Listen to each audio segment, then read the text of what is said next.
Hi, my name is Allison Mahabir, and today I'll be talking more about Duchenne muscular dystrophy. So, as stated on my website, it is caused by an abnormal gene on the X chromosome, and it's specifically located on the XP21 locus. Most of the time, it is passed down to the son, although the daughter may be a carrier, but most of the time they are rarely affected by it. Duchenne muscular dystrophy is, of course, a rapid progression due to loss of muscular strength, but how does it affect the muscles? Well, it's classified as a dystrophin deficient dystrophy. The defective gene results in a loss of dystrophin, which is a protein in the muscle cell's membrane. This causes degeneration of the muscle and cannot regenerate or regenerate efficiently like healthy muscle cells can.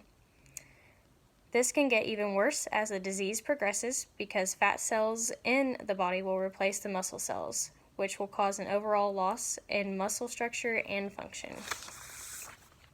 Duchenne muscular dystrophy starts affecting the legs and the pelvis area, and then shortly after the shoulder and neck muscles. Arm muscles will become affected shortly after, and then the respiratory muscles and sometimes the heart will be affected too, which can become a serious problem. To detect Duchenne muscular dystrophy initially, you may see clumsiness or loss of coordination. Tests are then made to determine if the person does have it, the first being the amount of creatine kinase.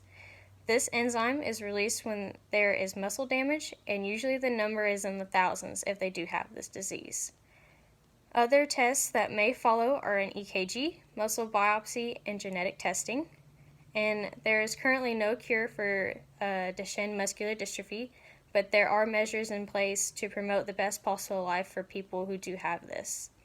Duchenne muscular dystrophy therapy can include physical and occupational therapy, good eating habits from going to a dietitian and having them create a plan set out for them.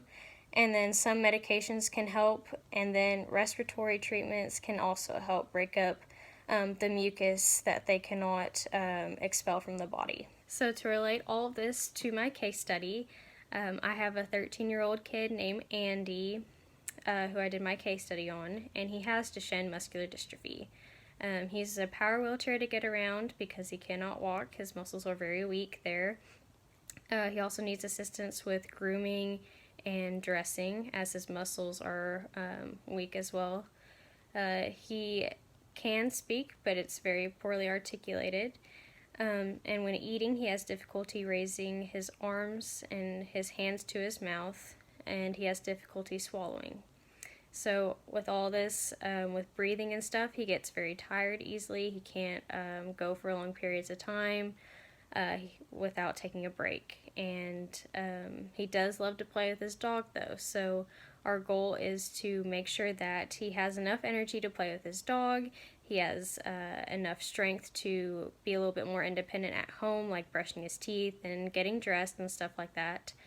And with speech, we're going to help him with some speech therapy by making sure he can sound out certain sounds, and then also making sure that he can speak fluently. And we're going to have him write a speech for the dog walking club that he's wanting to join. And he can practice at the dog park, playing with other dogs, and also hanging out with their owners and trying to speak and make fluid conversation there. One of the assistive technology devices that I have for Andy is a shoehorn, and I have that listed on my website, and you can take a look at it. But I will elaborate in my next video on a task analysis that I have for Andy. This will help him get better in using it, and it'll help him have more confidence in doing things on his own. And I will show that to you in the next video.